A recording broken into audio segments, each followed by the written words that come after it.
Bismillahirrahmanirrahim. Assalamualaikum warahmatullahi wabarakatuh. Selamat pagi, selamat siang, selamat sore, selamat malam. Selamat datang di acara webinar Role of Bioinformatics in Drug Discovery and Development yang diadakan oleh Center for Drug Discovery and Development Research Center for Biotechnology LIPI. Hari ini kita memiliki 3 panelis, 3 peserta pembicara. Sebelum memulai acara webinar pada kesempatan kali ini, izinkan saya memperkenalkan diri dulu. Nama saya Hirta Tikana, saya biasa dipanggil Tika. Saya peneliti di Pusat Penelitian Bioteknologi LIPI, konsentrasi penelitian saya molekular ekologi. Kali ini saya akan berperan sebagai moderator untuk acara ini.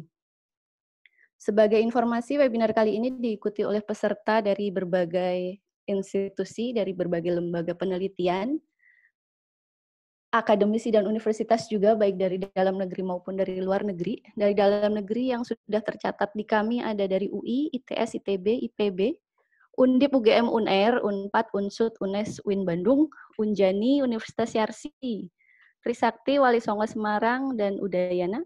Kemudian yang dari luar negeri ada dari Kangwon National University, dari Queensland University, dari Wageningen, dari Fujian Medical University China, dan Korea Advanced Institute of Science and Technology. Selain itu juga ada dari perusahaan Sanbe, Bio Farma, Arta Medica, Semesta Energi Service, kemudian Lembaga Riset ID, ada juga dari RSCM Kirana dan RSUD Malang. Selain itu juga ada dari komunitas akar rumput. Sebagaimana yang telah kami kirimkan melalui email Bapak dan Ibu serta teman-teman semuanya untuk tata tertib pelaksanaan webinar kali ini, izinkan saya kembali mengingatkan kepada para peserta untuk mematikan video dan mute mikrofonnya untuk menghindari terjadinya gangguan-gangguan suara yang tidak perlu nanti ketika ada presenter sedang mempresentasikan. Kemudian jika diperlukan, nanti moderator dan host juga dapat mematikan video dan mikrofon dari peserta. Kemudian untuk narasumbernya, nanti masing-masing akan memiliki waktu presentasi maksimal 20 menit untuk paparannya. Kemudian susunan acaranya adalah sebagai berikut. Nanti akan kita mulai dari Mas Satria Ardi Kausar, kemudian Mbak Anggia Prasetyo Putri, kemudian Mas Riza Arif Putranto, dan setelahnya akan kita lanjutkan dengan diskusi dan tanya jawab. Untuk diskusi dan tanya jawab ini kepada para peserta webinar nanti dapat menggunakan feature raise hand yang ada di fiturnya Zoom masing-masing. Jika saat presentasi ada pertanyaan, silahkan dituliskan di chat masing-masing, di chat untuk kami. Nanti kita akan ditunjuk oleh moderator, dibantu dengan host, nanti akan diberikan kesempatan untuk berbicara.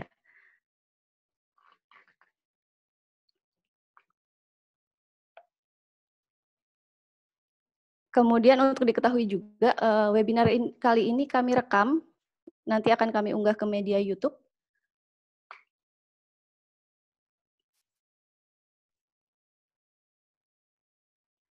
Tanpa berpanjang lebar lagi, saya rasa sebaiknya kita langsung saja ke pembicara kita yang pertama, yaitu Mas Satria Ardi Kausar, yang saat ini sudah ada juga bersama kita.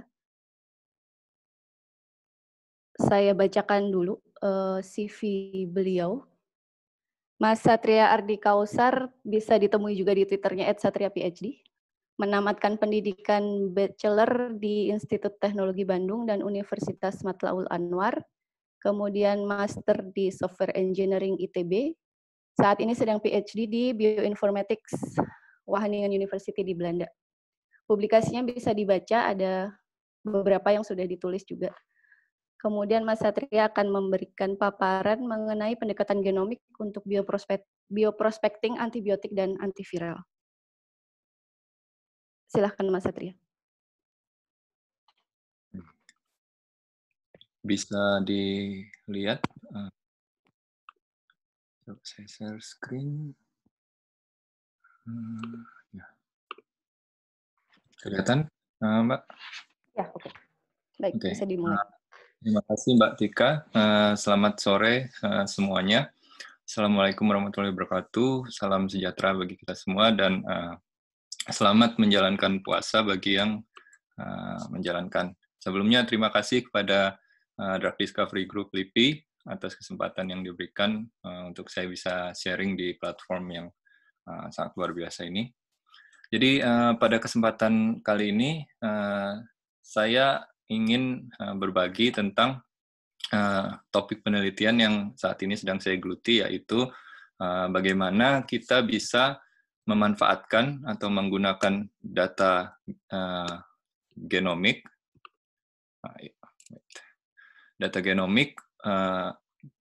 dengan tujuan untuk pencarian atau bioprospeksi senyawa bioaktif dari alam, terutama untuk drug discovery, termasuk antibiotik dan obat antiviral ataupun anti kanker.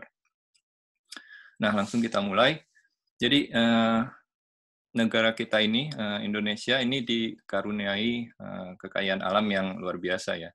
Jadi pertama iklim tropisnya, lalu struktur geografis yang berupa daratan, lautan, kepulauannya, lalu tanahnya yang subur juga, itu menjadi pemicu keberagaman hayati, baik itu flora maupun fauna. Seperti bisa dilihat di sini, begitu banyak spesies-spesies yang ada di Indonesia, flora dan fauna. Dan kalau tidak salah, biodiversitas Indonesia ini adalah yang kedua terbesar di dunia setelah Brazil dengan sungai Amazon dan hutan Amazonnya.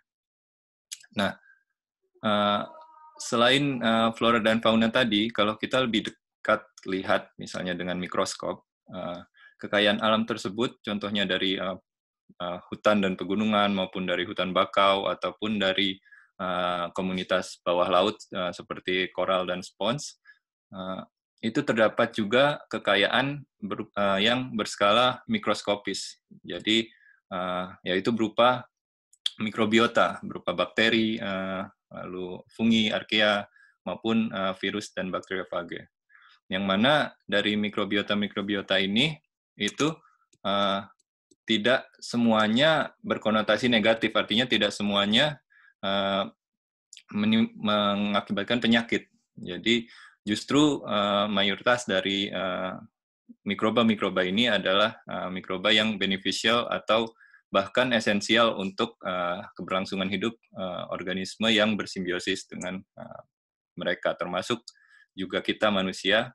Jadi bahwa di tubuh manusia ini itu sel mikrobiota jauh lebih banyak daripada sel manusia itu sendiri. Tolong dibenarkan kalau saya salah. Nah, saat ini dunia, terutama negara maju, itu berlomba-lomba mengeksplorasi kekayaan mikrobiota, terutama dari kekayaan mikrobiota laut dan juga tempat-tempat yang kurang terjamah, seperti misalnya dari kawah gunung berapi dan sebagainya.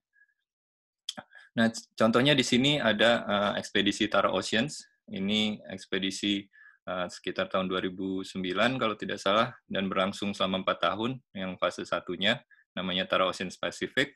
Itu merupakan konsorsium dari banyak institusi di dunia, termasuk di sini ada NASA, dan disponsori oleh beberapa perusahaan. Bahkan ini perusahaan yang sponsor utamanya adalah perusahaan fashion, Agnes B. Nah, jadi tujuan mereka adalah mereka melakukan pelayaran, berlayar mengarungi hampir seluruh samudra di dunia untuk mengumpulkan sampel-sampel plankton dan mikrobiota di berbagai tempat.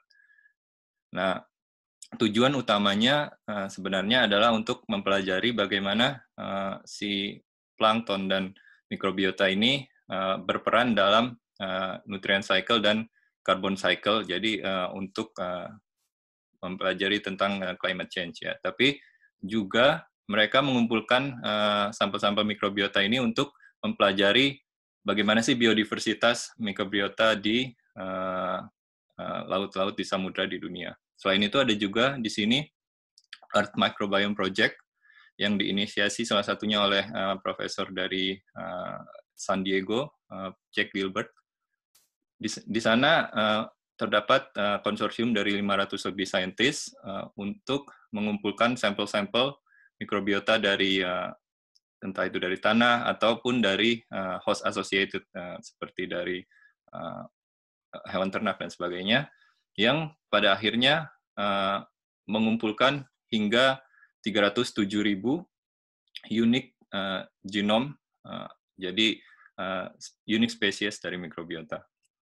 Nah, sekarang pertanyaannya, kenapa mereka peduli atau mengeluarkan effort sebesar itu? Jadi, mikroba ini adalah termasuk penghasil senyawa bioaktif yang terbesar, bahkan jika dibandingkan dengan tanaman.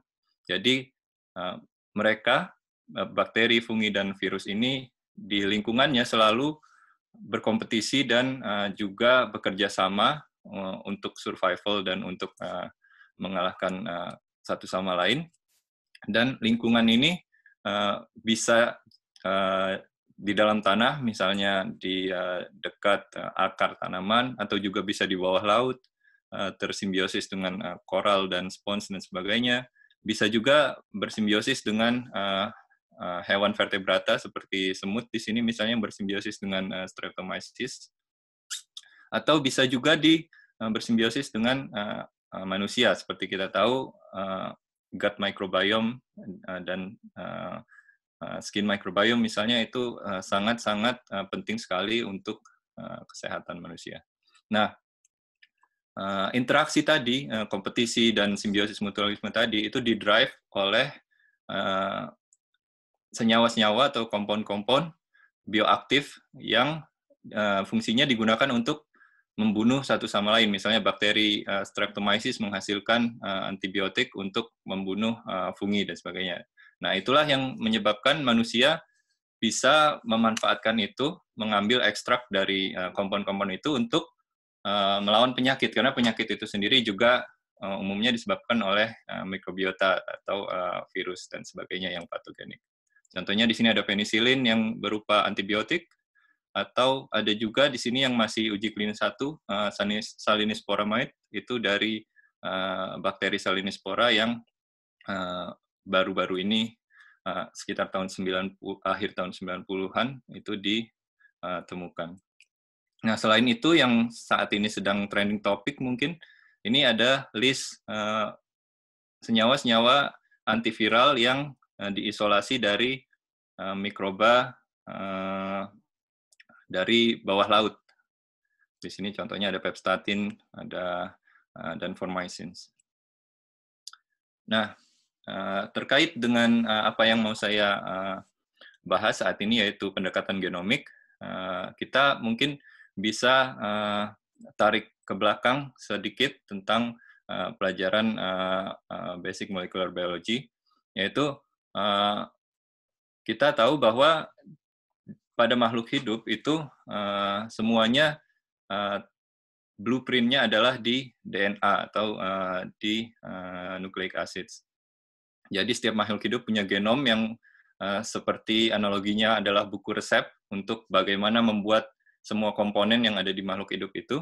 Jadi dari DNA ini nanti itu akan per modulnya atau kita sebutnya gen ditranskripsikan menjadi RNA, artinya di-copy supaya buku resepnya itu tetap intact, tapi kita kirim surat melalui messenger RNA, dan nantinya dikirim ke ribosom dan ditranslasikan, jadi dibaca untuk membentuk rangkaian asam amino atau polypeptides yang membentuk protein.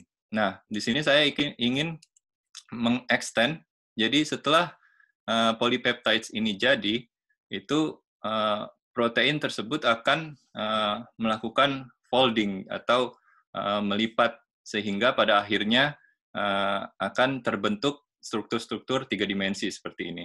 Dan struktur 3 dimensi protein itu menentukan fungsinya, apakah si protein tersebut menjadi struktural protein, artinya protein yang digunakan untuk membentuk misalnya membran atau cell walls, atau yang di sini mau saya highlight adalah protein tersebut berperan sebagai enzim. Jadi enzim itu perannya adalah dia mengkatalis reaksi, jadi dari substrat senyawa yang biasanya lebih sederhana menjadi produk.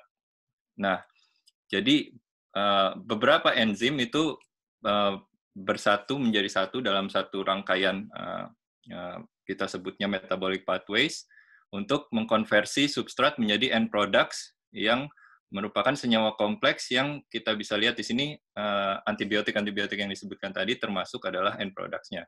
Nah, poin di sini adalah kalau kita lihat di sini end products-nya adalah senyawa bioaktif, kalau kita tarik ke belakang, kita bisa lihat bahwa muaranya adalah di DNA. Jadi kalau kita bisa mengerti apa yang terkandung di buku resep DNA tersebut, kita bisa prediksi ke depan kira-kira apa sih senyawa yang diproduksi oleh organisme yang kita minati ini. Nah, untuk DNA ini atau genom itu di mikroba itu terdapat satu fitur unik. Jadi di mana gen-gen yang menjadikan protein yang di mana protein itu berperan sebagai enzim dalam satu metabolic pathways tertentu, jadi menghasilkan satu produk tertentu itu berkumpul jadi satu atau berdekatan di dalam genom di lokus tertentu yang kita sebut itu adalah biosynthetic gene clusters atau operons atau BGC. Nah, jadi karena mereka berdekatan dan fiturnya unik seperti ini, kita bisa mendesain algoritma komputer untuk mengidentifikasi BGC dari data sequence DNA atau genom. Nah, untuk prediksi semacam ini itu tools yang salah satunya di-develop oleh supervisor kami, Marnix, itu anti-smash. Ini kita mengandalkan pertama anotasi protein, jadi setiap gen itu akan dianotasi fungsi tertentu, dan kita berdasarkan rules, kita mencari kombinasi-kombinasi gen yang dimana itu menjadi kandidat BGC. Nah, di sini kalau kita lihat, mungkin teman-teman yang di bioteknologi terutama cukup familiar dengan anti-smash. Jadi anti-smash ini pertama keluar tahun 2011, itu sekarang udah hampir 10 tahun, dan bisa dibilang salah satu tools yang paling banyak digunakan untuk analisis semacam ini. Kita bisa lihat di sini total citasinya sudah lebih dari 3.000 sejak 2011. Sedikit juga menambahkan, jadi sekitar tahun 2016, waktu awal saya PhD, kami mendevelop Plantismash. Jadi turunan dari anti-smash yang mana tujuannya adalah untuk melihat, jadi baru melihat kira-kira apakah di genom tanaman juga terdapat biosynthetic gene clusters, karena saat ini kita baru mengkarakterisasi sekitar 20 hingga 30-an biosynthetic gene clusters di tanaman. Kalau dibandingkan dengan bakteri itu udah jumlahnya ribuan di bakteri. Nah, sekarang pertanyaannya, apa sih manfaatnya kita belajar atau melakukan analisis BGC atau genomik ini untuk natural product discovery? Yang pertama, tentunya dengan ini kita bisa melakukan bioprospecting atau pencarian obat bermodal hanya data genomik saja. Jadi keuntungannya yang pertama adalah si isolat atau bakteri ini tidak perlu diinduksi untuk menghasilkan atau mengekspresikan BGC tersebut, supaya kita bisa mendeteksi atau memprediksi senyawa apa yang dia produksi. Dan yang kedua, kalau teman-teman yang punya pengalaman whole genome sequencing, biaya sequencing genom mikroba ini bisa dibilang cukup terjangkau. Jadi kalau kita ambil kasaran 1 giga itu $70. Untuk melakukan de novo sequencing bakteri itu kita hanya butuh sekitar $35 atau sekitar 500 ribuan saja, tentunya di luar biaya lain-lainnya.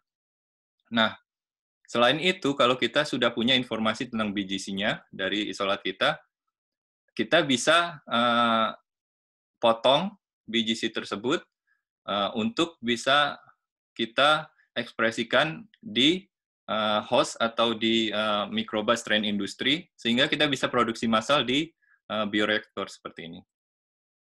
Nah, di sini di salah satu proyek kami yang sedang berjalan saat ini, kami mencoba memetakan biodiversitas secara kimia dari BGC-BGC yang terkandung di dalam genom-genom mikroba yang ada saat ini ada di database. Di sini kita lihat kami mengambil sekitar 209.000 genom dari NCBI, lalu memprediksi BGC dengan anti-smash menghasilkan sekitar 1,2 juta BGC, yang di sini kita bisa lihat pemetaannya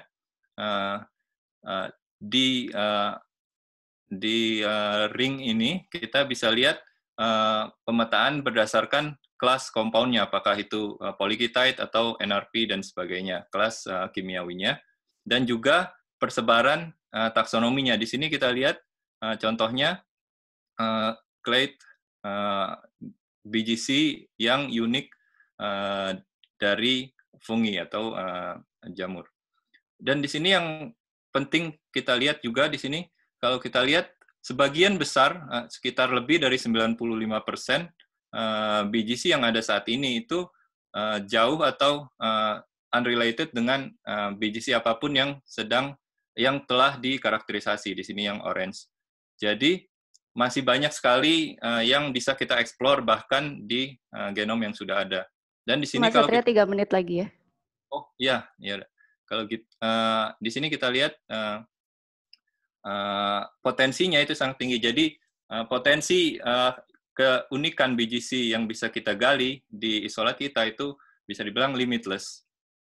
Nah, kuncinya apa? Kuncinya adalah pertama, kita koleksi dan terus koleksi isolat seperti yang dilakukan oleh Indonesian Culture Collection LIPI, atau di negara maju juga semua mereka melakukan seperti itu kalau kita lihat di sini.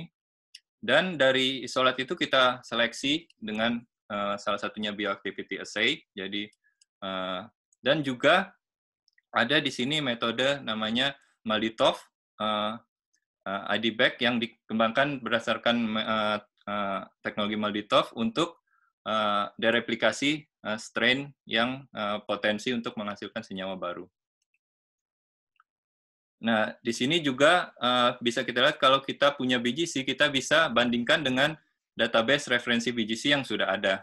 Jadi contohnya di sini salah satu proyek kami juga, MyBig, ini database untuk BGC yang sudah terkarakterisasi dan berdasarkan studi literatur.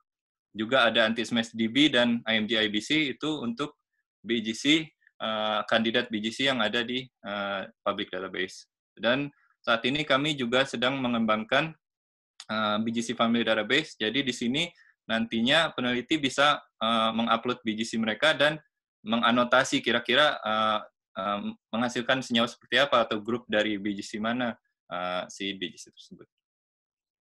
Nah, mungkin ini saya cepat saja. Jadi kalau kita sudah mendapatkan satu BGC dan kita ada kandidat kompon, biasanya untuk studi semacam ini di-combine dengan metabolomics. Jadi kita memasangkan antara BGC dan compound. Jadi kita tahu BGC yang mana menghasilkan senyawa yang mana. Di sini salah satunya proyek kami menggunakan network analysis untuk memasangkan BGC dan senyawanya. Nah, kedepannya itu kalau saya lihat yang potensial adalah menggunakan pendekatan ini untuk functional metagenomics. Jadi karena sekarang kita punya teknologi long read sequencing, sehingga kita bisa recover BGC langsung dari environmental sample. Jadi kita bisa menggunakan yang tadi saya sempat bahas, GCF database, untuk anotasi BGC dan melakukan functional analysis. Juga kita bisa langsung ekstrak BGC dari alam dan mencoba melakukan sintesis DNA-nya, sehingga kita tidak perlu mengkultur. Jadi ini untuk mengcapture BGC-BGC yang diproduksi oleh mikroba yang sulit untuk dikultur. Oke, sekian dari saya. Kembali terima kasih untuk LIPI, dan silahkan, saya sangat senang untuk berbagi kalau ada teman-teman yang tertarik dengan topik ini. Terima kasih. Ya, Mbak Tika kembali. Ya, terima kasih Mas Satria. Untuk diskusi dan tanya jawab nanti kita simpan dulu untuk ke sesi yang terakhir setelah semua narasumber selesai memaparkan presentasinya. Untuk yang mau bertanya di saat narasumber sedang berpresentasi bisa menggunakan fitur chat. Nanti akan disampaikan ketika waktunya. Kemudian sudah hadir di sini ada Ibu Puspitalis Dianti, Kepala Pusat Penelitian Bioteknologi LIPI. Halo Ibu. Bu Lilis. Lanjut aja. Iya. Silahkan. Mungkin sepatah dua kata, patah kata Bu Lilis. Ya. Oke, sorry ya, ini mau sholat. Terima kasih teman-teman sudah ikut. Nah, LIPI akan berkomitmen ya membuat webinar-webinar semacam ini. Ini adalah pertama, tapi akan dilanjutkan terus. Ya, terima kasih teman-teman yang sudah mengadakannya. Ya, selamat berdiskusi. Assalamualaikum warahmatullahi wabarakatuh. Waalaikumsalam warahmatullahi wabarakatuh. Terima kasih Bu Lilis. Ya. Iya, tadi ada beberapa peserta yang bertanya tentang sertifikat dan materi. Nanti sertifikat nanti kita bicarakan, sampai saat ini belum ada dulu. Mungkin nanti bisa dicoba setelahnya. Untuk bahan presentasi nanti akan kami share melalui email setelah acara ini selesai.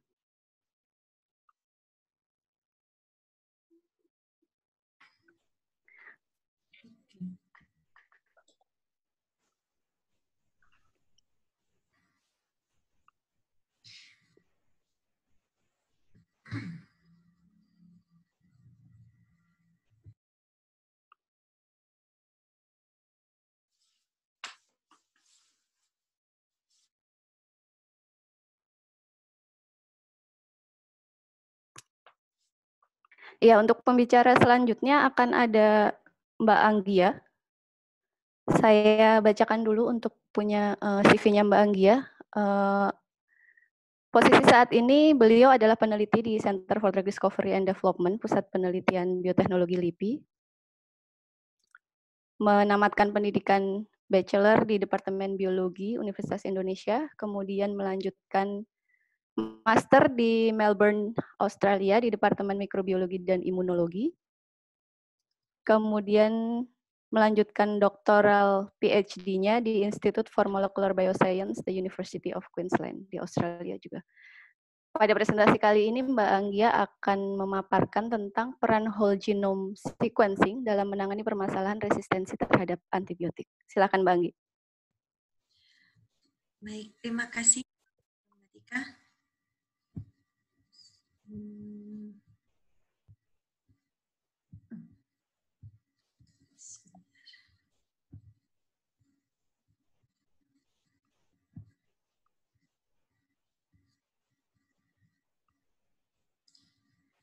Halo. Assalamualaikum warahmatullahi wabarakatuh, Bapak Ibu sekalian. Terima kasih atas kesempatan pada sore hari ini. Jadi setelah menyambung dari paparan Mas Satria tadi, di sini saya juga akan membahas kurang lebih mengenai sequencing, lebih tepatnya whole genome sequencing dan peranannya dalam mengatasi permasalahan resistensi antibiotik. Seperti yang Bapak dan Ibu sekalian ketahui, masalah resistensi antibiotik di mana bakteri patogen tidak dapat dibunuh oleh antibiotik karena efektivitasnya menghilang, sehingga dia bisa bertahan hidup dan terus melanjutkan infeksi. Dan masalah ini sebenarnya juga merupakan masalah yang mendunia dan di banyak tempat juga semakin banyak terjadi kasus di mana ada bakteri yang resisten terhadap satu atau bahkan lebih antibiotik. Dan masalah ini juga diperparah oleh sedikitnya antibiotik baru yang lolos uji preklinis dan klinis sehingga disetujui menjadi antibiotik untuk digunakan di klinik seperti rumah sakit dan lainnya. Jadi laporan review on antimicrobials pada tahun 2016 itu menyatakan bahwa apabila tidak ada intervensi yang berarti, maka pada tahun 2050 akan terjadi estimasi akan terjadi setidaknya 10 juta kematian yang diakibatkan oleh resistensi antibiotik ini. Oleh karena itu, kita tidak hanya perlu pengembangan antibiotik baru yang bisa dilakukan seperti tadi yang telah dipaparkan oleh Mas Satria, tapi juga kita perlu untuk menjaga antibiotik yang sekarang kita pakai itu masih efektif terhadap banyak bakteri. Sedikit review ya tentang antibiotik resistance itu sendiri. Jadi di bakteri itu ada banyak antibiotik targets. Jadi antibiotik itu dapat menyerang berbagai bagian dari bakteri, baik itu dinding selnya atau sel membran selnya, kemudian juga proses sintesis protein dan sebagainya. Dari sini ada berbagai macam antibiotik yang terdiri dari beberapa kelas yang berbeda tergantung dari aktivitas atau target di bakteri oleh antibiotik tersebut. Dan mekanisme resistensi antibiotik itu sendiri itu berbagai macam. Karena ini kan sebenarnya mekanisme pertahanan diri dari si bakteri itu. Jadi apabila ada antibiotik yang targetnya adalah dinding sel misalnya, di populasi yang susceptible atau yang rentan yang bisa dibunuh oleh antibiotik, itu antibiotik bisa gampang masuk ke dalam sel dan menyebabkan kematian bakteri. Sedangkan kalau apabila dia akhirnya nanti misalnya dinding selnya menjadi lebih tebal sehingga antibiotik tidak lagi bisa memasuki dengan mudah, akhirnya bakteri tersebut bisa bertahan hidup. Dan ada berbagai macam mekanisme resistensi antibiotik. Seperti tadi bisa jadi penebalan dinding sel, kemudian juga adanya efflux pump yang sebenarnya merupakan jalur untuk ion dan garam keluar masuk, tapi juga bisa dimanfaatkan oleh bakteri untuk memompa kembali antibiotik yang sudah masuk ke dalam selnya, dan sebagainya. Kesamaan dari semua ini adalah resistensi antibiotik itu disandi oleh beberapa gen dan juga bisa disebabkan oleh terjadinya perubahan atau mutasi pada gen-gen tertentu. Bisa terjadi berupa duplikasi gen atau adanya mutasi titik, adanya insersi atau penyisipan sekuen sehingga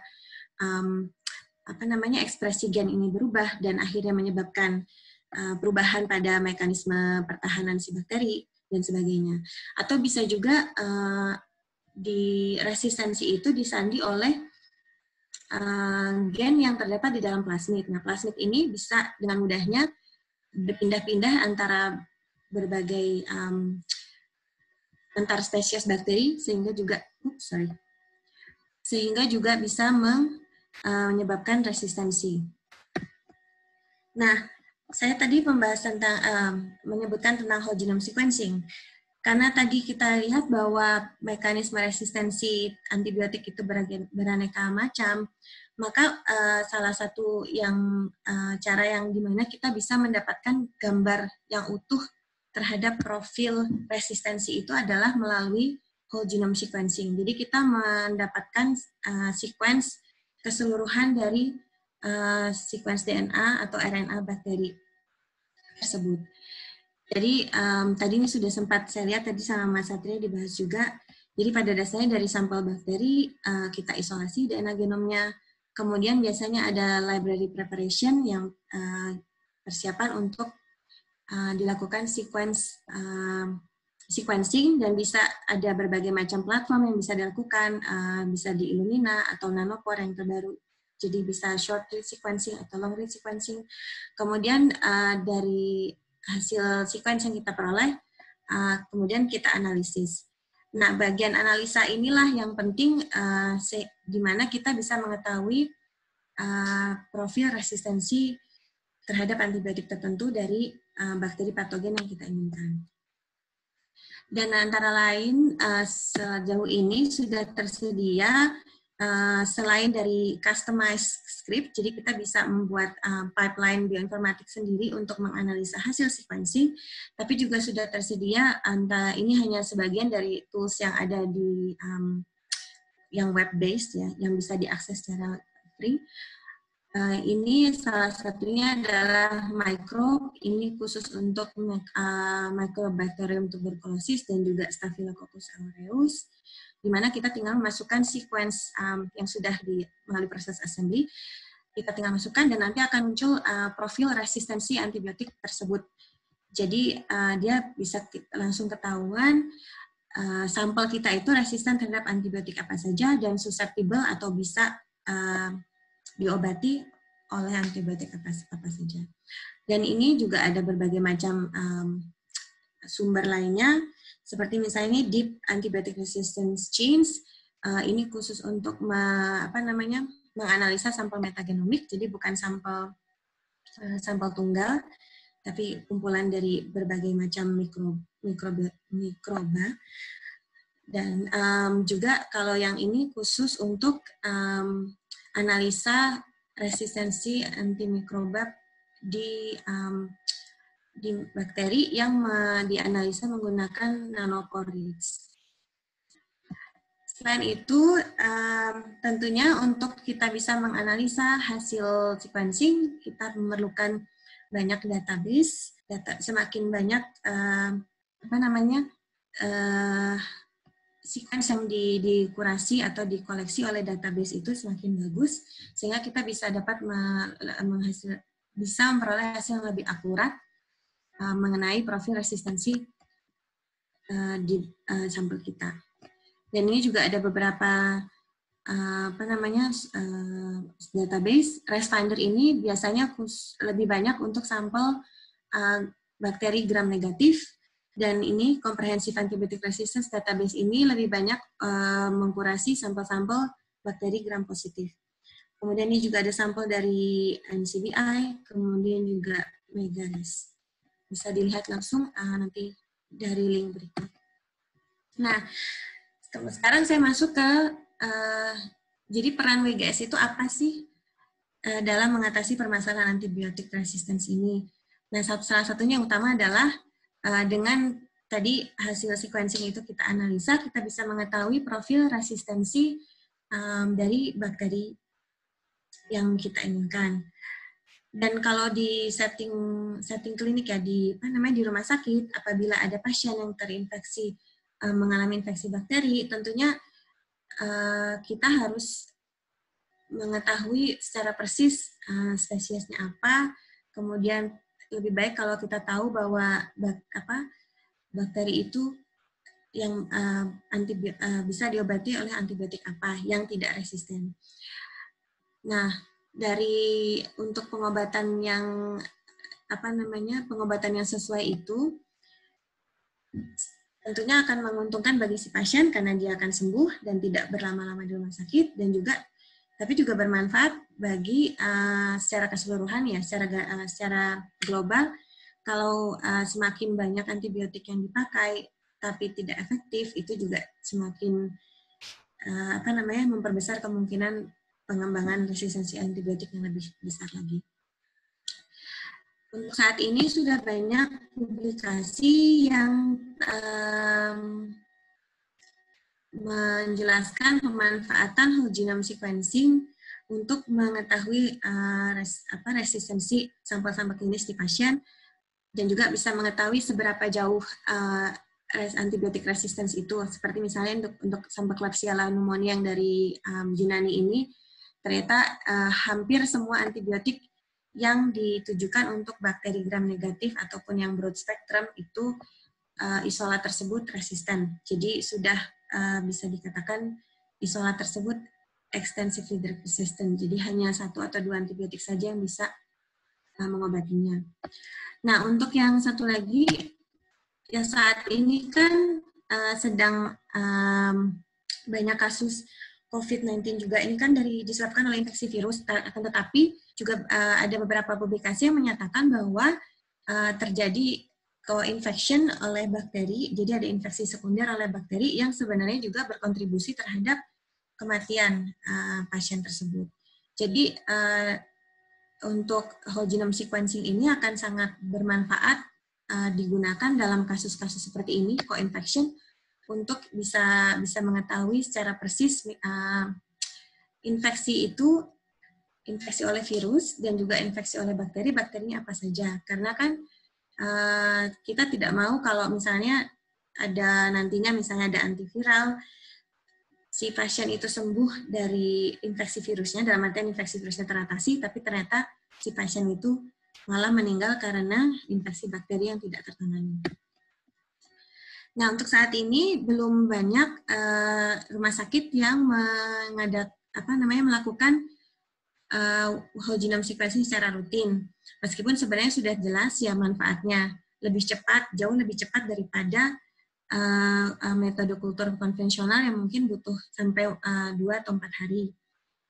Dan kemudian juga kita tidak main tebak-tebakan, oh ini kalau misalnya bakteri E. coli ini biasanya dia resisten terhadap antibiotik A, B, C, seperti itu. Tapi kita bisa langsung mengetahui dia itu berpotensi untuk develop resistance itu terhadap antibiotik apa saja.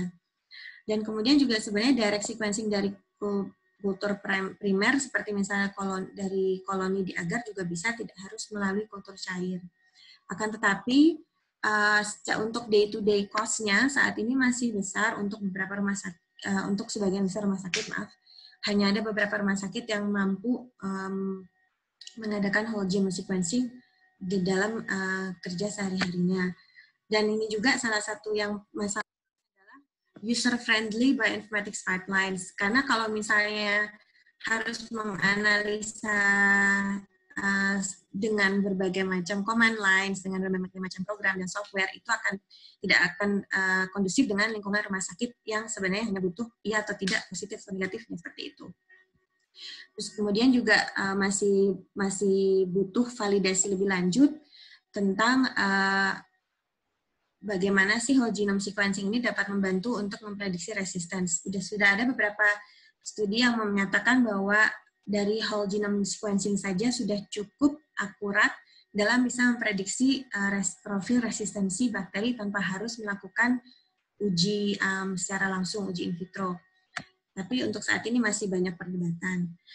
Dan tentunya database yang ada sekarang akan lebih baik kalau misalnya lebih banyak lagi ada keterangan terhadap bukan cuma gen penyandi resistensi antibiotik saja, tapi kalau misalnya si bakteri tertentu memiliki gen tersebut, fenotipnya seperti apa? Apakah pasti dengan adanya gen tersebut bakteri itu akan pasti resisten terhadap antibiotik tertentu atau tidak? Dan ini masih butuh penyelidikan lebih lanjut. Kemudian ini juga salah satunya adalah beberapa kasus di mana dengan whole genome sequencing ini bisa memberikan informasi yang akurat terhadap transmisi apabila transmisi bakteri yang resisten ini apabila terjadi kasus outbreak. Contohnya ada outbreak dari drug resistant Klebsiella pneumoniae yang berasal dari hanya 2 pasien yang akhirnya berujung terhadap 18 kasus terinfeksi isolat tersebut. Tadinya dianggap bahwa ini adalah kasus yang terpisah, ada pencemaran di lingkungan rumah sakit dan sudah dibersihkan, tetapi masih terjadi kasus yang lain lama setelah outbreak yang pertama. Dan ternyata setelah di-sequencing semua isolat dari pasien yang terkena, ternyata memang terlihat adanya pola penyebaran. Jadi isolat ini perbedaannya hanya sedikit. hanya sekitar beberapa basa saja. Dan kasus kedua juga ini contoh di Australia, adanya transmisi Enterobacter yang penyandi carbapenems, jadi dia memiliki resistensi terhadap carbapenems, antibiotik carbapenems. Dan ternyata dari 3 pasien yang ini ada 3 pasien yang isolatnya ternyata hanya memiliki perbedaan beberapa basa saja. Dan ternyata setelah diselidiki, ini adalah sequence dari kasus 3 tahun sebelumnya, dan ternyata juga hanya beda beberapa basa saja. Setelah diselidiki, ternyata transmisinya itu dari sumber lingkungan. Jadi dari salah satu pipa air di rumah sakit tersebut ternyata menjadi sumber infeksinya. Nah, ini yang menjadi ketertarikan saya adalah whole genome sequencing dalam pengembangan antibiotik. Kalau tadi Mas Satria membahas tentang biosynthetic gene clusters dan menemukan antibiotik baru, kalau saya tertarik terhadap apa yang bisa kita ketahui terhadap kemungkinan. Jadi kita misalnya kalau kita menemukan antibiotik baru, seberapa besar kemungkinan antibiotik itu akan bisa bertahan bebas dari kasus resistensi, jadi bakteri tidak akan resisten terhadap antibiotik tersebut, itu seberapa lama setelah dia dipakai bebas dalam klinik. Biasanya sekarang ini untuk pengembangan antibiotik baru dilakukan juga analisa namanya propensity of resistance development. Jadi misalnya untuk ini salah satu kasih contoh, daptomycin ini sudah lama di-approve sebagai antibiotik yang untuk mengobati Staph aureus. Dan waktu di awal-awal pengembangannya dulu,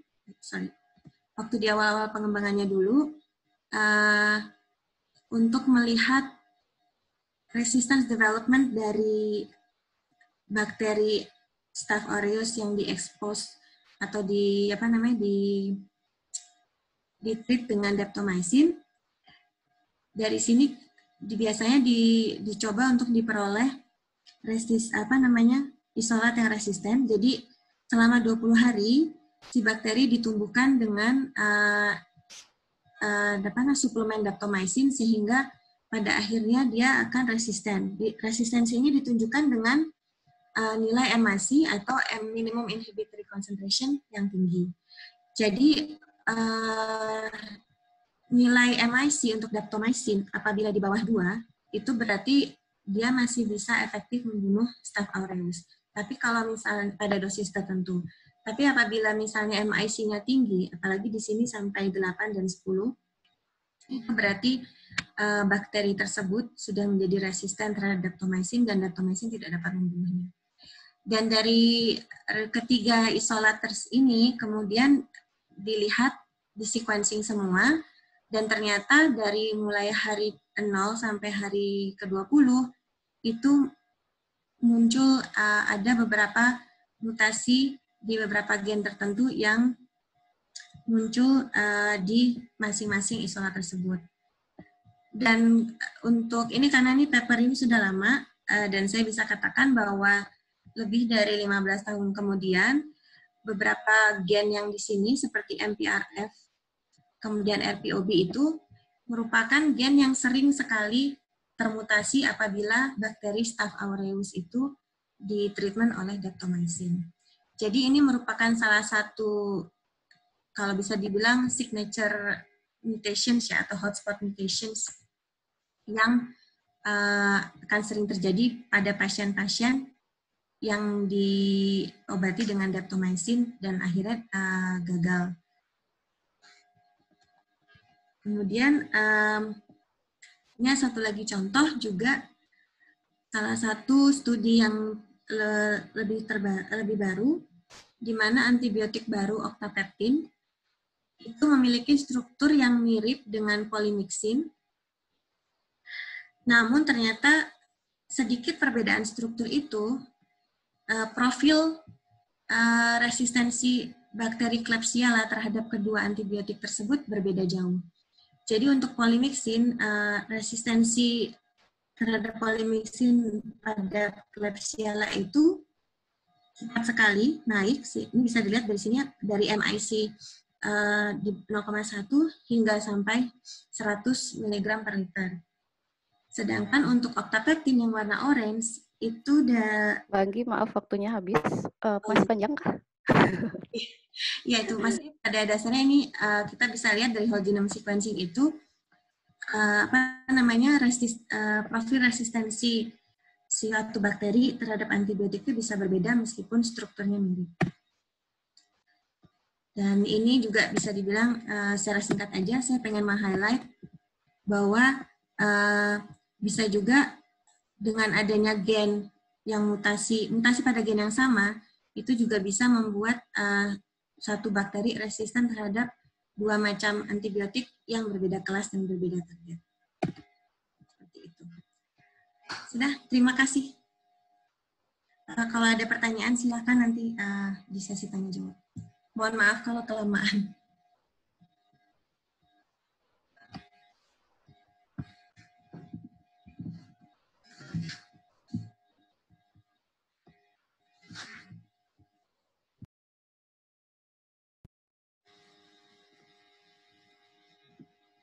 Ya, terima kasih Mbak Anggi. Menarik sekali tadi paparan dari Mbak Anggi dan Mas Satria ya, rekan-rekan semuanya. Untuk pertanyaan silakan pakai feature Q&A. Mohon maaf tadi moderatornya belum hafal feature-feature di Zoom-nya. Jadi nanti ada feature Q&A di situ. Silakan pertanyaan ditulis di situ ketika narasumber sedang melakukan presentasi. Nanti bisa dijawab live oleh Mas Satria, Mbak Anggi atau Pak Riza. Selanjutnya kita langsung ke pembicara ketiga, ada Mas Riza Arif Putranto, saat ini sebagai Kepala Divisi Operasional Riset di PT Riset Perkebunan Nusantara dan juga sebagai peneliti di Pusat Penelitian Bioteknologi dan Bioindustri Indonesia. Bapak Riza ini bachelor degree-nya di Fakultas Biologi Universitas Gadjah Mada, kemudian melanjutkan master dan doktoralnya di Perancis. Pada kesempatan kali ini, Mas Riza akan presentasi mengenai tantangan merging teknologi CRISPR-Cas9 untuk deteksi infeksi COVID-19. Silakan Mas Riza.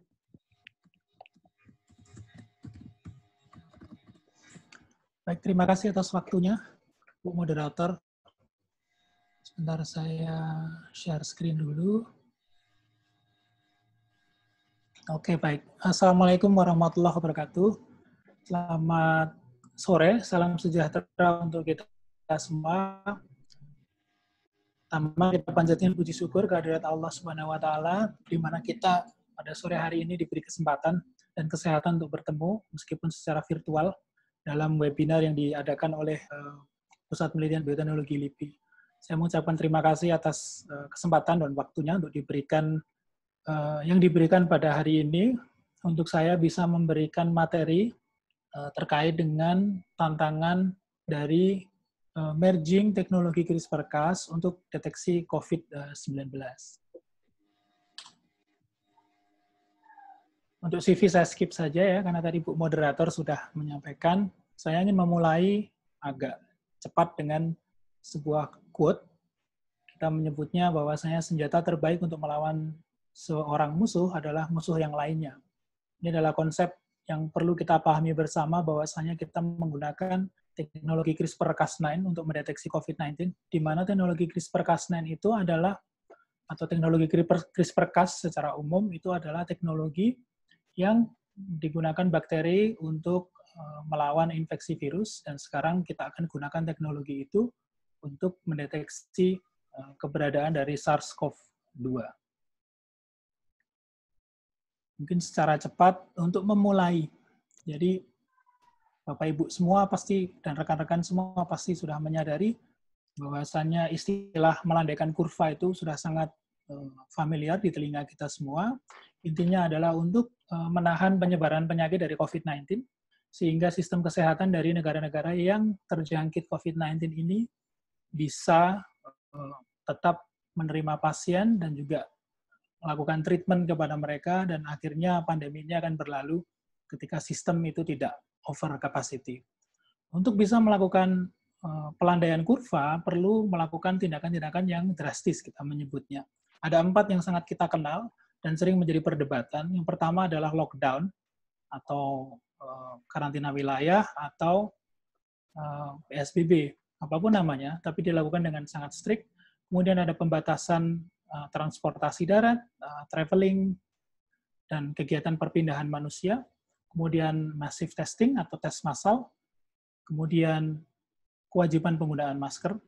Itu adalah 4 tindakan yang krusial yang dilakukan oleh banyak negara di dunia untuk mengatasi COVID-19.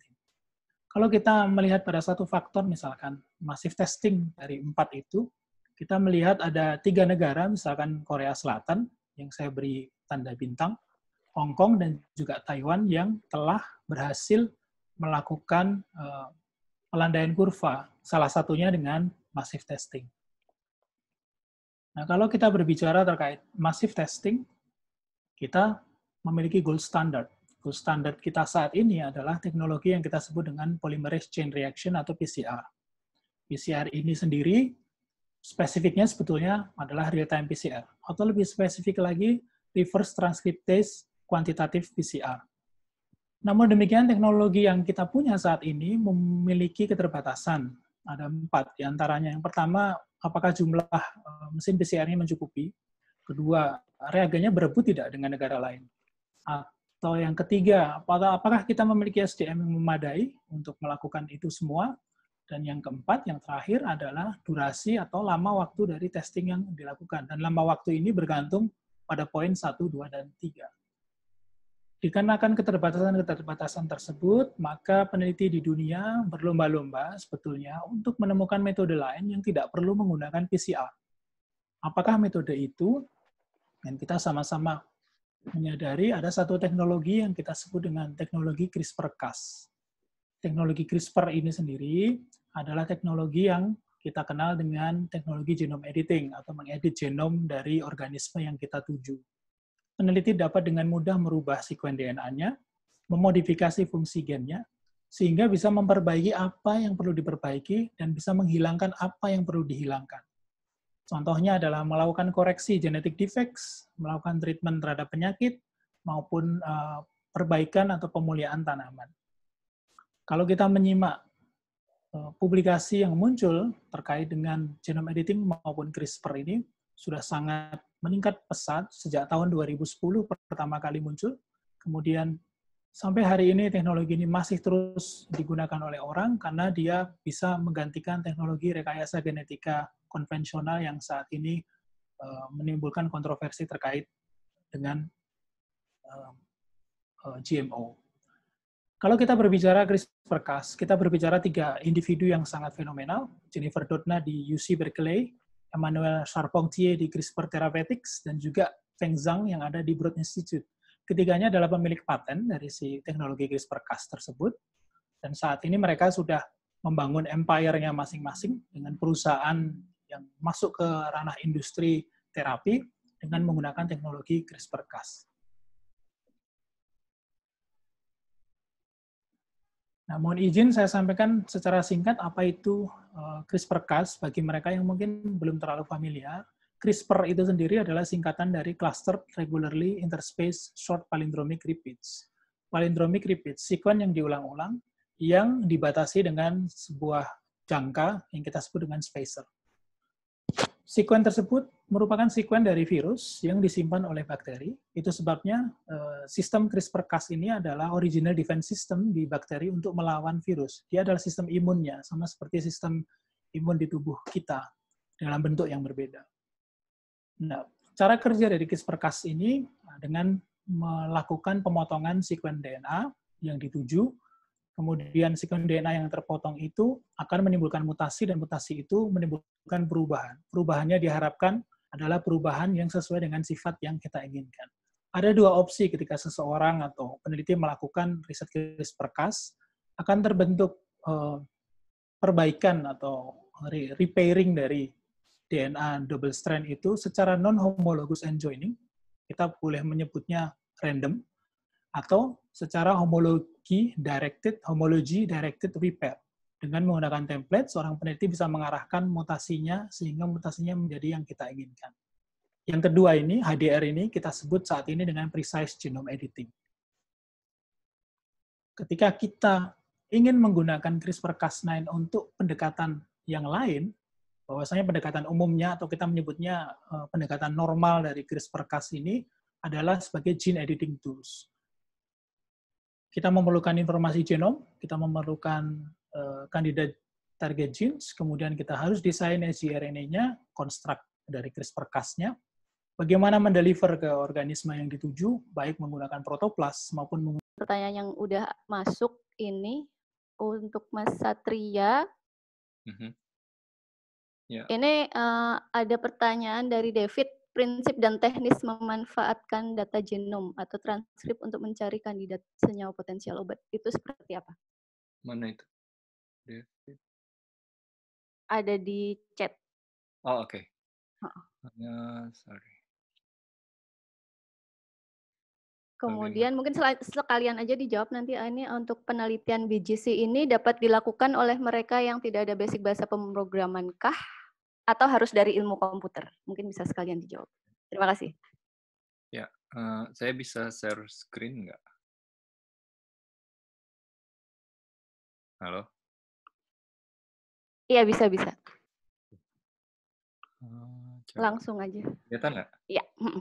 Oke, pertama tadi pertanyaannya Mas David ya, dan juga mungkin menjawab beberapa pertanyaan, intinya terkait kira-kira langkahnya apa sih setelah kita sequence genom, lalu kita prediksi BGC-nya dan kita analisis, itu biasanya, jadi sebenarnya analisis BGC ini dari genom ini adalah bagaimana kita membaca atau mencari resep-resep, artinya analoginya resep-resep untuk senyawa-senyawa yang berpotensi bioaktif misalnya, atau antibiotik.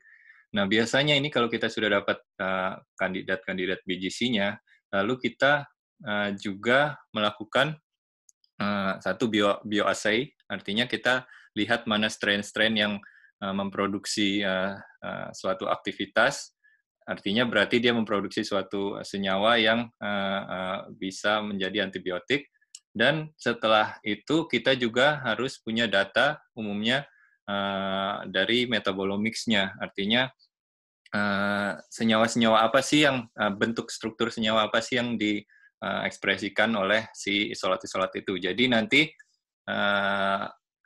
setelah itu baru kita kumpulkan supaya dapat complete picture-nya. Jadi BGC yang mana itu bisa kita pasangkan dengan kandidat senyawa yang mana gitu. Contohnya di sini pakai networking analysis ini, atau misalnya saya beri contoh sedikit, misalnya di sini ada kumpulan isolat-isolat dengan genom-genom yang kita ketahui memproduksi satu kandidat senyawa tertentu. Nah, nanti kita bisa compare BGC-BGC yang ada di genom-genom ini, itu kira-kira mereka sharing BGC apa. Jadi bisa kita link, oh berarti BGC ini memproduksi senyawa ini. Jadi lebih ke, nanti kita punya informasi. Jadi berbeda dengan misalnya kita ekstraksi senyawa dari tanaman. Kita tahu tanaman ini memproduksi senyawa ini, tapi untuk kita bisa tahu gen-gen apa yang mengkodekan pathways yang memproduksi senyawa ini, itu masih sulit. Jadi kita hanya bisa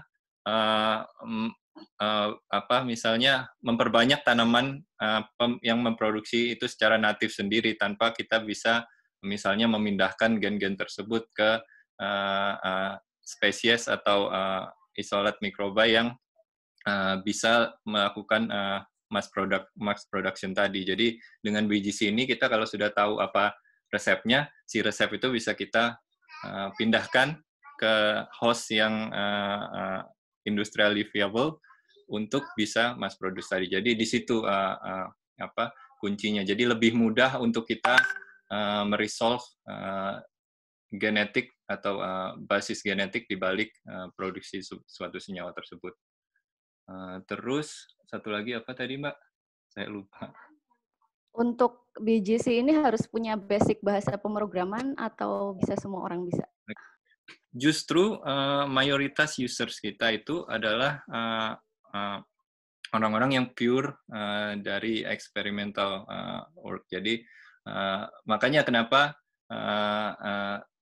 jadi orang-orang di bioinformatics pun kalau saya lihat kebanyakan mereka adalah biologis yang belajar untuk sedikit memprogram atau menggunakan command line tools misalnya. Jadi nggak perlu terlalu dalam, dan di sini tempatnya orang-orang seperti saya misalnya adalah untuk mendesain atau membangun tools yang mudah digunakan. Jadi kalau anti-smash ini contohnya, anti-smash teman-teman bisa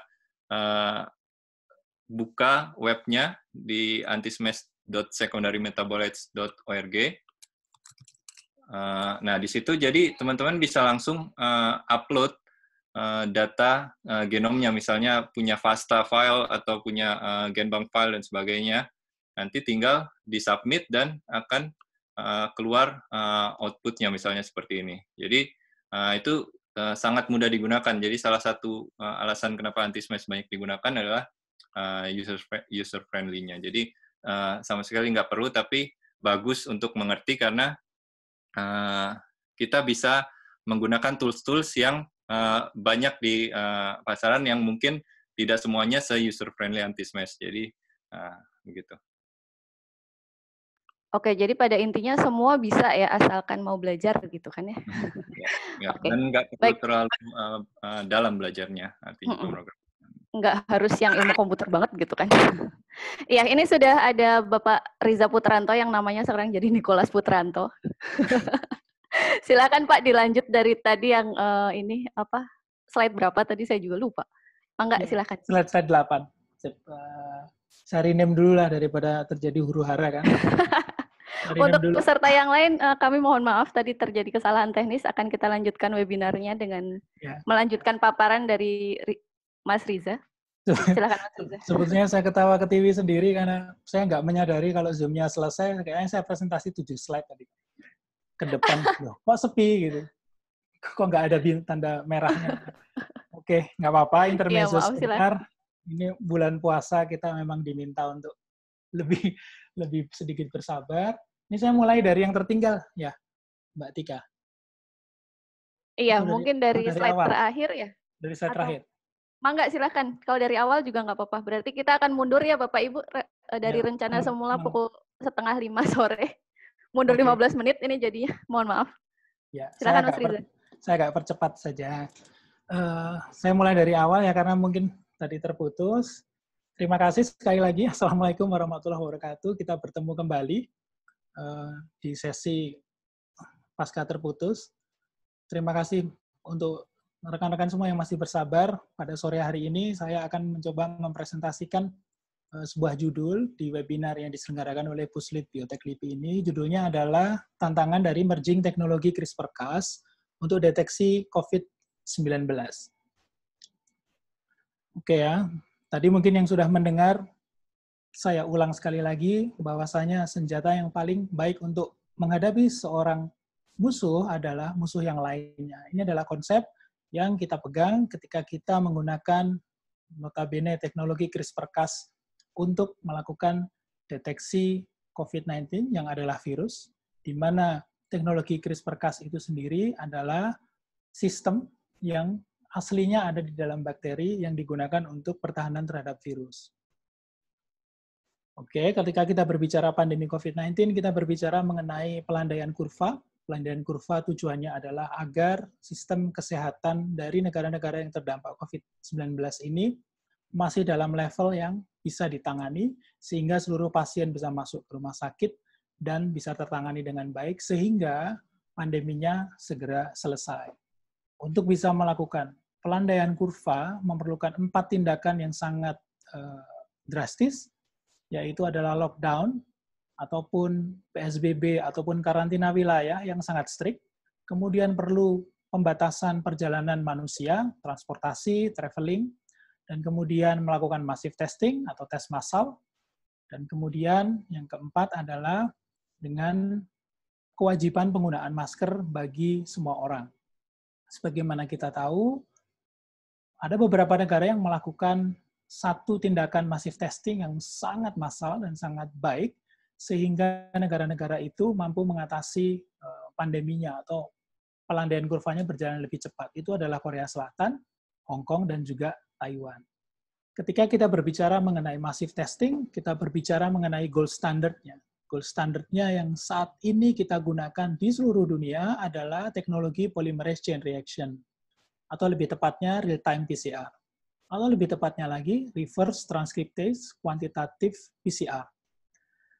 Teknologi yang sangat versatile ini ternyata memiliki kelemahan ketika dilakukan dalam waktu bersamaan dan dalam jumlah yang sangat besar. Tentu saja pertama, jumlah mesin PCR-nya mencukupi atau tidak. Kedua, kita berebut reagen tidak dengan negara lain. Ketiga, apakah ada SDM yang memadai, cukup atau tidak. Terus yang keempat adalah durasi dari testing itu sendiri yang berkaitan dengan jumlah, yang berkaitan dengan poin 1, 2, dan 3.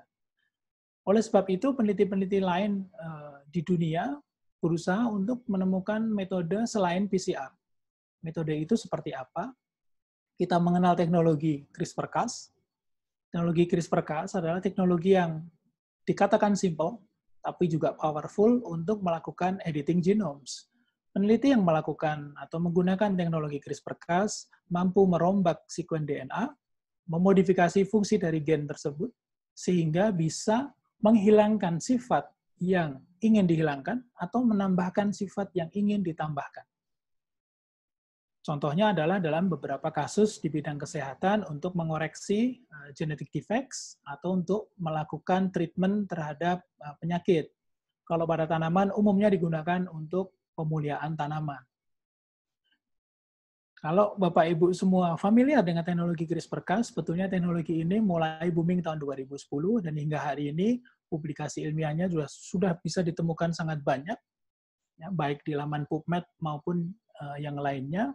Dan sepertinya jumlahnya akan terus bertambah seiring dengan modifikasi-modifikasi dari penggunaan CRISPR-Cas untuk berbagai keperluan demi kebaikan manusia. Kalau kita berbicara CRISPR-Cas, kita mengenal 3 wajah yang sangat familiar, yaitu Jennifer Doudna dari UC Berkeley, Emmanuel Charpentier dari CRISPR Therapeutics, dan juga Feng Zhang dari Broad Institute. Yang ketiganya merupakan inventor maupun pemilik dari paten terkait teknologi CRISPR-Cas. Mereka sekarang sudah memiliki empire-nya masing-masing dengan perusahaan raksasanya yang bergerak utamanya di bidang kesehatan untuk terapi penyakit-penyakit pada manusia. Itu umumnya. Tapi tidak menutup kemungkinan sekarang mereka sepertinya mulai bekerja sama dengan perusahaan lain yang berkaitan dengan penanggulangan COVID-19. Mohon izin saya sampaikan secara ringkas apa itu CRISPR-Cas. CRISPR sendiri adalah kependekan dari Clustered Regularly Interspaced Short Palindromic Repeats. Palindromic repeats berarti sekuen yang berulang, dibatasi oleh jeda itu kita sebut dengan spacer. Palindromic repeats itu sendiri adalah sekuen RNA yang berasal dari virus, di mana disimpan oleh bakteri. Itu sebabnya CRISPR-Cas ini adalah original defense system dari bakteri untuk menghadapi virus. Ini adalah sistem imun dari bakteri terhadap serangan dari virus. Kalau kita menggunakan teknologi CRISPR-Cas atau mekanisme kerja dari CRISPR-Cas ini, sebetulnya mekanisme kerjanya adalah melakukan pemotongan sekuen DNA double strand, di mana pemotongan itu kita harapkan bisa memunculkan knockout atau memunculkan fungsi gen yang dimatikan, yang terkait dengan sifat-sifat yang kita inginkan atau kita tidak inginkan. Ada 2 jenis ketika kita mencoba melakukan eksperimen menggunakan CRISPR-Cas. Ketika kita melakukan pemotongan sekuen double strand DNA, adalah reparasinya atau perbaikannya menggunakan sistem non-homologous enjoining, di mana bisa diartikan secara awam mutasinya itu acak, kemudian dengan menggunakan template, bisa juga diarahkan mutasinya, sehingga namanya adalah homology directed repair. Nah, yang terakhir ini, homology directed repair, kita sering menyebutnya dengan precise genome editing. Ada 2 pendekatan riset terkait CRISPR-Cas.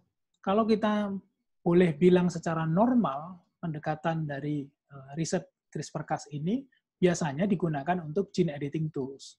Kita memerlukan genome information, kita mencoba mengidentifikasi candidate target genes, kemudian kita coba untuk melakukan desain sgRNA, konstruk dari CRISPR-Cas-nya, bagaimana mendeliver itu ke organisme yang kita tuju, baik menggunakan protoplas, menggunakan agrobacterium, maupun dengan ribonukleoprotein, lalu divalidasi dengan PCR, dengan sequencing. Itu adalah runtutan umum ketika kita melakukan gene editing. Namun demikian pada kasus COVID-19 atau kasus deteksi penyakit lainnya, gene detecting tool adalah modifikasi dari CRISPR-Cas. Tentu saja kita menggunakan hal yang serupa, yaitu genome information, kemudian selected viral target genes-nya, kita melakukan desain sgRNA lalu dikonstruk, dan biasanya 3 hal ini kita gabungkan menjadi sesuatu yang kita sebut dengan pre-build. Pre-build sendiri, oke? Kita sebutnya dengan pre-build A.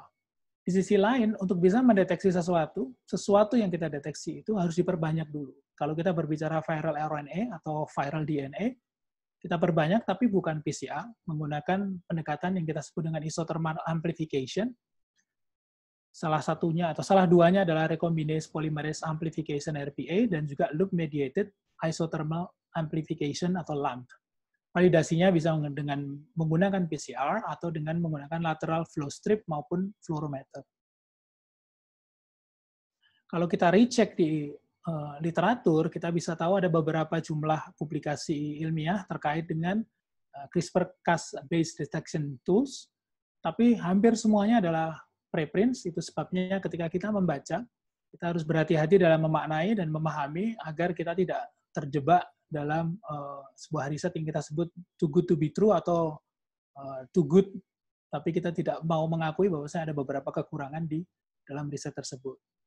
Jadi untuk dipahami. Nah, kemudian ada 3 tipe protein Cas yang digunakan dalam deteksi tersebut. Hanya ada 3 tipe. Ada banyak sekali sebetulnya protein Cas, tapi 3 tipe ini digunakan. Pertama adalah FNCas9. FNCas9 ini yang paling umum digunakan dalam sistem CRISPR-Cas. Dia memotong double strand DNA dan dia membutuhkan yang disebut dengan protospacer adjacent motif atau PAM.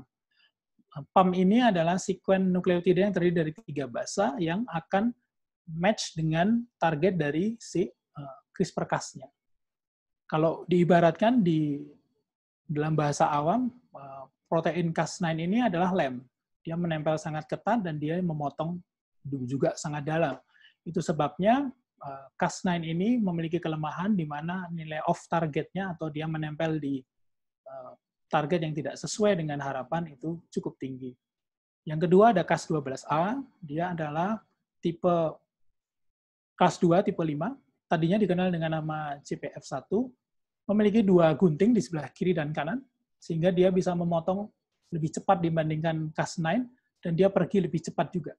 Dalam artian, dia memotongnya double strand DNA, tetap membutuhkan protospacer adjacent motif untuk datang ke targetnya, tapi dia bersifatnya seperti velcro, jadi menempel, kemudian dia melepas sebegitu cepat sehingga off targetnya bisa agak direndahkan. Yang ketiga adalah Cas13a, ini unik sekali karena Cas13a ini memotong single strand RNA, dia memotong single strand RNA sehingga dia khusus untuk pengenalan terhadap RNA. Nah, karena dia khusus terhadap perkenalan RNA, mungkin Bapak, Ibu, dan rekan-rekan semua familiar dengan gene silencing. Nah, Cas13a ini berperan utamanya untuk gene silencing. Dan dia tidak perlu protospacer adjacent motif untuk mengenali targetnya. Dia memotong semua sekuen RNA yang ada di dalam sel.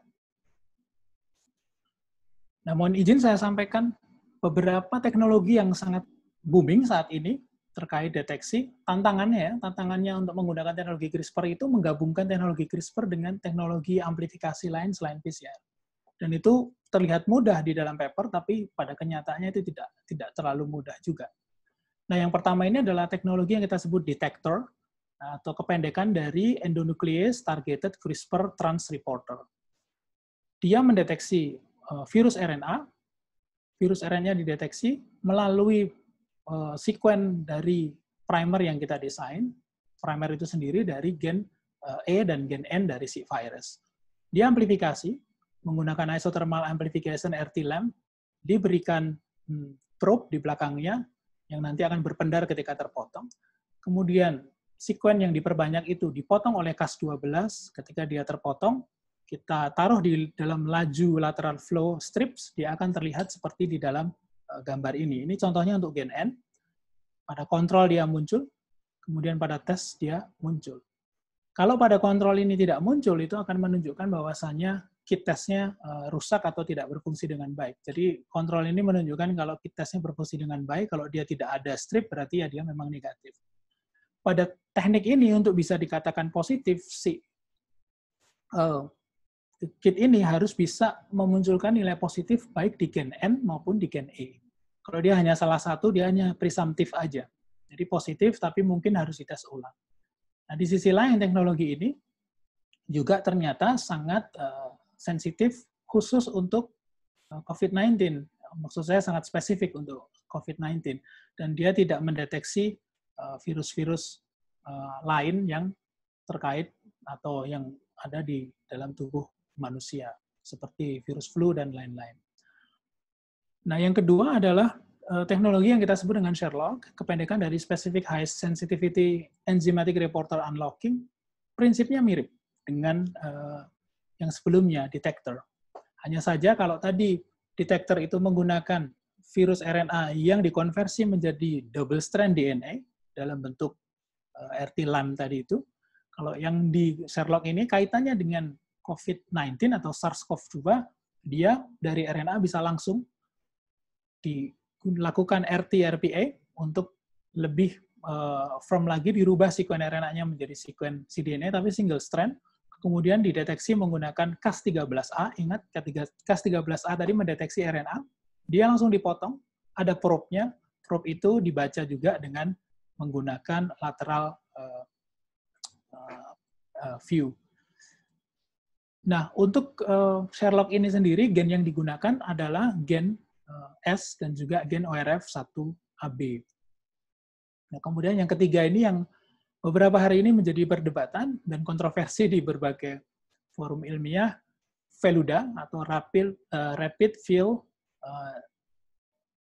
Field Deployable Nucleobase Detection and Identification using FN-Cas9.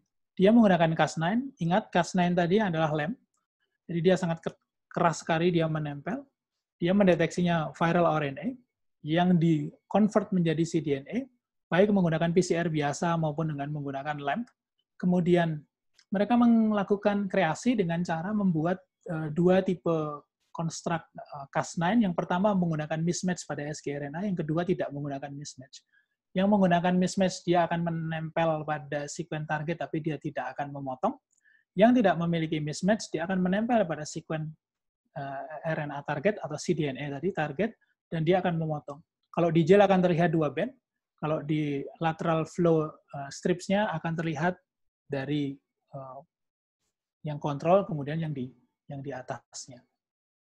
Nah, FELUDA ini menggunakan atau menarget sekuen yang kita sebut dengan NSP8 dan nukleokapsid fosfoprotein. Nah, kalau boleh di sum up, sebetulnya ada cukup banyak, ada 6 sebetulnya, tapi 5 ini yang paling valid menurut saya. Ada 5, jadi mereka berbeda-beda sekali pendekatannya, tapi utamanya Bapak, Ibu, dan rekan-rekan semua perlu melihat load matrix yang mereka deteksi. Di sini yang paling sensitif kalau kita bisa mau melihat adalah yang Sherlock. Sangat sensitif sekali. 1 mol per milimeter zeta molar. Dia sangat sensitif dalam ukuran yang sangat kecil, dan dia bisa mendeteksi baik viral ssRNA maupun viral DNA. Kemudian metode amplifikasinya juga bermacam-macam. Ada non-PCR, bahkan ada yang coba diverifikasi ulang dengan PCR. Kalau yang CRASH ini dia menggunakan mesin PCR yang kecil banget seperti radio portable, yang bisa di-charge dengan bateri dan PCR-nya sangat cepat. Kemudian berbagai jenis Cas-nya dipakai, target gennya juga berbeda-beda. Deteksinya rata-rata menggunakan lateral flow strip karena yang paling mudah, seperti kalau kita tes spek kehamilan. Nah, yang paling penting adalah melihat berapa lama durasinya mulai dari preparasi sampel sampai result. Kalau yang detector itu yang paling cepat, dan yang paling lama itu adalah FELUDA. Saat ini mereka semua ini, semua teknologi ini masih dalam under review oleh FDA maupun oleh otoritas tempat.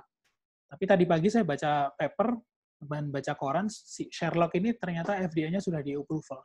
Ya karena slide-nya saya buat kemarin dan baru tadi pagi di-approval, jadi slide-nya masih yang lama. Nah, cost-nya sendiri mulai dari Rp82.000 hingga Rp130.000 per sampel. Jadi memang banyak pilihan. Nah, kemudian ada banyak pertanyaan kalau kita berbicara mengenai SARS-CoV-2 detection versus mutation. Mas, nanti kalau ya virusnya bermutasi, bagaimana? Itu percuma dong kita meng-create CRISPR-Cas-nya udah capek-capek, ternyata nggak bisa dideteksi lagi. Bisa jadi seperti itu, tapi kalau saya lebih percaya pada komunitas internasional. Kita punya GIS8, dan GIS8 pun sudah menyatakan terkait dengan pengelompokan dari virus yang kadang membuat pusing orang. Ada clustering, ada tipe strain, dan lain sebagainya. Tapi mereka sendiri menyatakan there is not enough data untuk menyatakan bahwasanya mutasi ini mengarah kepada perbedaan virulensi. Kita berpegang pada itu, dan sampai hari ini memang para peneliti di dunia masih sangat keen dan sangat percaya bahwasanya teknologi yang kita gunakan baik untuk pendeteksian maupun untuk pengembangan vaksin itu masih valid, karena memang mungkin kita belum bisa benar-benar menentukan rate dari mutasi dari si virus yang sesungguhnya, terkait virulensi maksud saya. Nah, kemudian potensi dari CRISPR-Cas tech ini masih sangat luas. Kita tahu kita hanya baru menggunakan kelas 2-nya saja, tipe 2 dan tipe 5, ya kan? Cas9, Cas12A, Cas13A. Di sisi lain ada tipe 1, tipe 3 dari kelas 1, seperti Cas6, Cas5D, Cas6 yang lain, Cas3, dan lain-lain, yang belum kita explore, yang mungkin akan menjadi salah satu potensi untuk ke depan. Di sisi lain, tidak semua bagian genom virus juga sudah kita target. Ya, mereka selama ini mentarget gen-gen yang kita ketahui berperan di dalam pendeteksian. Tapi kita belum pernah mentarget hampir semua bagian dari si genom virusnya. Nah, mungkin untuk menutup presentasi saya ingin menyampaikan betapa pentingnya data yang beberapa hari ini kita sangat senang sekali mendengar beritanya, bahwasanya genom HCOV dari Indonesian patient atau pasien Indonesia itu sudah disubmit di GIS8. Ada tiga genom dari si virus, dan ketiganya relatif atau sangat dekat, bahkan 99,99% dekat dengan genom virus dari Wuhan. Dari situ sebetulnya kita bisa sedikit berlega karena ternyata virusnya belum terlalu berubah yang di Indonesia. Kita belum tahu dari nanti yang disubmit oleh Eijkman yang berikutnya, mudah-mudahan sih beritanya juga mengembirakan. Nah, dari sini sebetulnya banyak potensi yang bisa kita kembangkan, terutama untuk mentarget tadi itu dengan menggunakan teknologi CRISPR-Cas pada genom virus yang berasal dari pasien Indonesia. Mungkin itu yang bisa saya sampaikan. Mohon maaf atas kurang lebihnya dan salah-salah kata. Saya sangat terbuka untuk pertanyaan, dan mohon maaf juga kalau saya presentasinya agak cepat. Terima kasih. Assalamualaikum warahmatullahi wabarakatuh.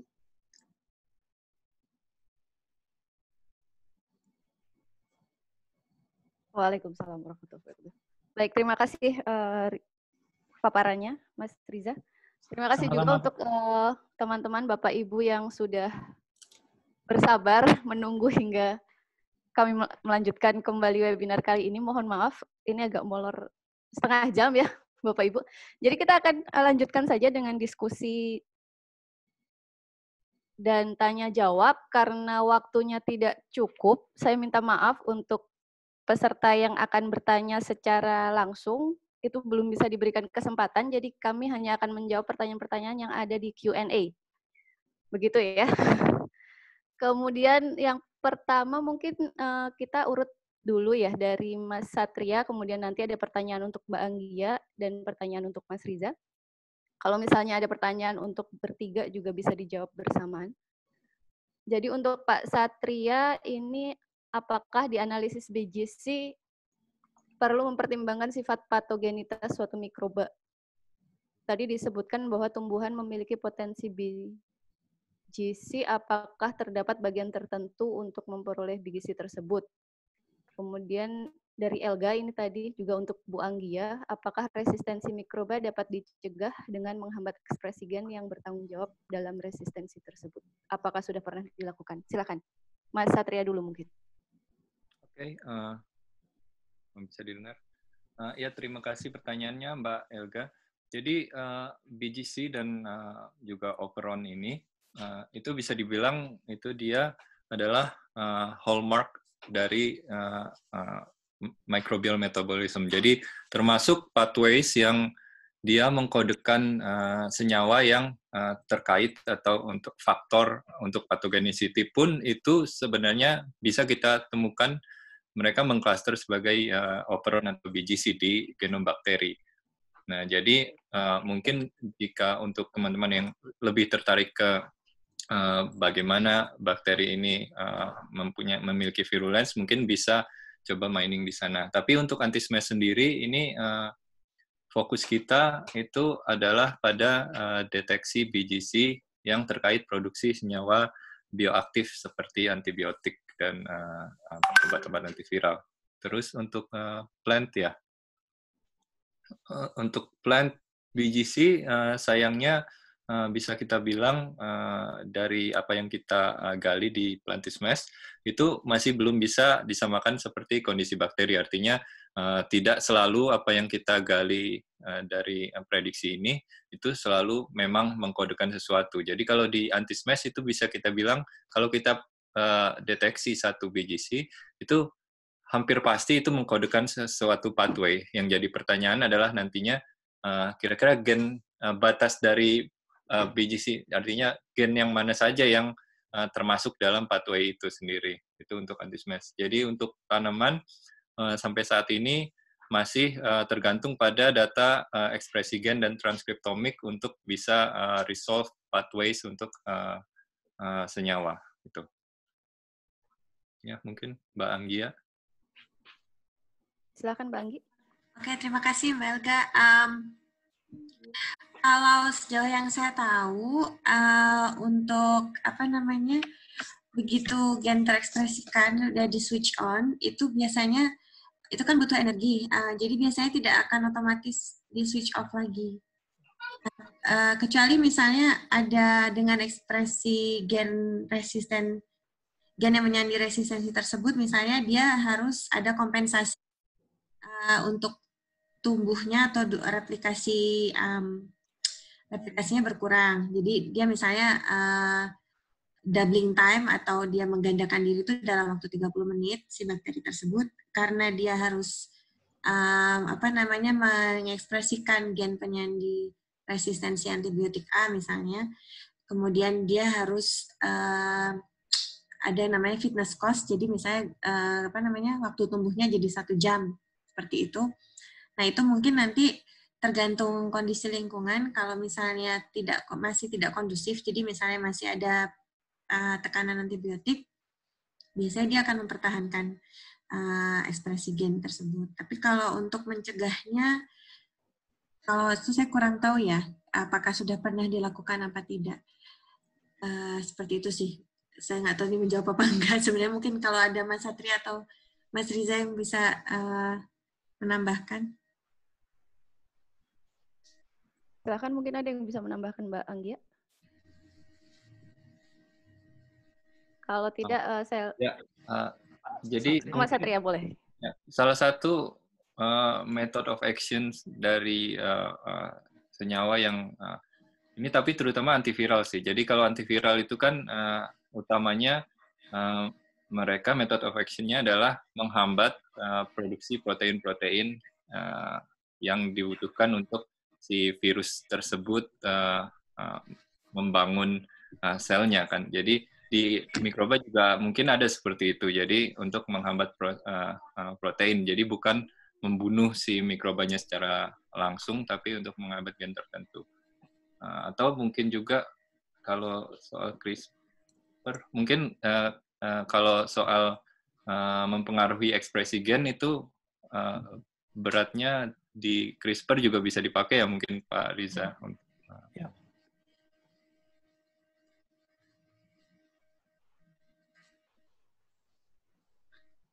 Ya, udah Mbak Tika. Oh iya, maaf. Udah mulai agak-agak ini nih. Lapar ya? Iya, jadi begitu tadi untuk Mas Riza sekarang ini Ada pertanyaan dari Hilyatul Zahroh, mengapa gen target yang digunakan pada detektor dan Sherlock berbeda? Kemudian Ya. apakah ada limit deteksi untuk CRISPR-Cas? Ada lagi di bawahnya banyak.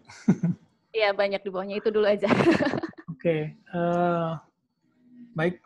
Terima kasih atas pertanyaannya untuk Mbak Hilya ya. Mengapa gen target yang digunakan detektor dan Sherlock berbeda? Kalau mau jawaban politis, karena mereka bersaing antara pihaknya Jennifer Doudna dengan Feng Zhang. Tapi kalau jawaban saintis, kita berpatokan pada jawaban saintis, detektor lebih menggunakan, karena dia duluan papernya yang keluar, jadi dia menggunakan gen yang menjadi rekomendasi dari WHO. Kan? Sementara untuk Sherlock ya menggunakan gen karena dia virus RNA dan dia ingin mencari target yang paling viable, makanya dia menggunakan gen yang lebih panjang karena gen ORF kalau tidak salah tadi ya. Itu lebih panjang daripada yang digunakan oleh WHO. Mungkin jawabannya itu. Terus karena dia lebih panjang, otomatis sensitivitasnya lebih tinggi, sehingga kita dideteksi menggunakan limit tadi zeta molar ya, kecil sekali, itu bisa terdeteksi lebih baik dibandingkan dengan menggunakan gen yang lain. Kemudian adakah limit deteksi CRISPR-Cas secara umum ya?